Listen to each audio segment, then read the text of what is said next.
Hi, boys and girls. Nana Sharon here with Bella and Posey, and Papa is behind the camera. Today I want to read you a story, so let's sit down, fold our hands, and get ready to listen. The Story of Easter, an Alice in Bibleland storybook written by Alice Joyce Davidson, illustrated by Victoria Marshall. A little girl named Alice was so happy it was spring. She loved to see the flowers and hear the robins sing. Alice sat down in her garden underneath some budding trees. Her favorite Bible storybook was propped up on her knees. She chose to read of Easter, which was just 5 days away, and as she read, the airmail bird brought this note her way. Reading is the magic key to take you where you want to be. The Bible storybook she read became a giant screen, and she walked on through to Bible Land and came upon this scene. This early Sunday morning, just as the dawn was breaking, 3 women walked up to a tomb. Their hearts were sorely aching. Their beloved teacher, Jesus, who was wonderful to know, was killed by those who feared him just 2 short days ago.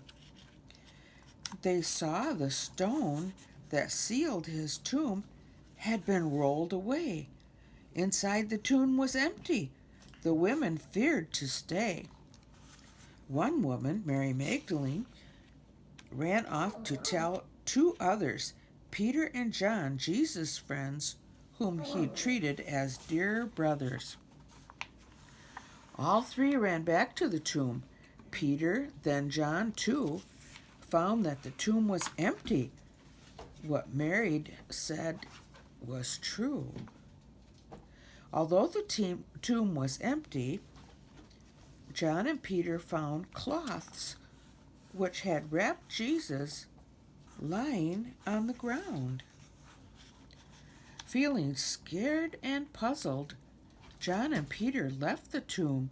Mary stood outside and wept. Her heart was filled with gloom. She looked inside the half-lit tomb and saw 2 angels near. They asked, "Why are you weeping?" She replied, "My Lord's not here." A man who stood behind her asked why she wept still more. Then gently he asked Mary whom she was looking for. Mary didn't see the man. The light was very dim. She thought he was a gardener, and so she said to him, "If you know where they've taken him, please, please let me know. Wherever they have taken him, that's where I want to go." The man just answered, "Mary." All at once she knew his voice.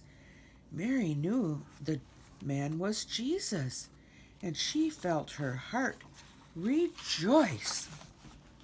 Mary cried out, "Master!" and quickly turned around. Lovingly she kissed his feet as she knelt upon the ground. Jesus said to Mary that she should go and tell his loving friends and followers that he was alive and well.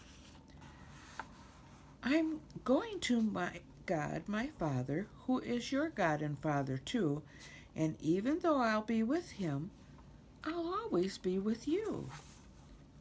Mary ran and told his friends that Jesus was not dead, but they were much too doubtful to believe anything she said. His followers were frightened, and so that very night they secretly met inside a room and locked the door real tight. They feared the foes of Jesus and felt they had to hide. Then suddenly one noticed Jesus standing by his side. His friends thought Jesus was a ghost. He sensed their frightened mood, and then to prove he was alive, Jesus asked for food. When they saw Jesus eating, they rejoiced, for then they knew that he was truly risen. What Mary said was true. Jesus said that soon he'd send the Holy Spirit to them to help them share the happy news that Jesus lives again. He said they all should preach his teachings every day, and they should baptize everyone who follows in his way.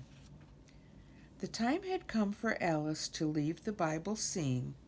She came back home by walking through her very special screen. She took her book inside and thought, there are so many reasons why Easter is such a holy time, the happiest of seasons. On Easter morning, Jesus rose. He was no longer dead, and everything that happened in just the way he said.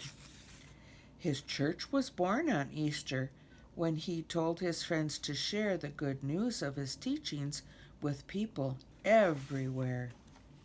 Then Alice thought, I'm glad to be a friend of Jesus too. I'll spread his word and feel him near each day my whole life through.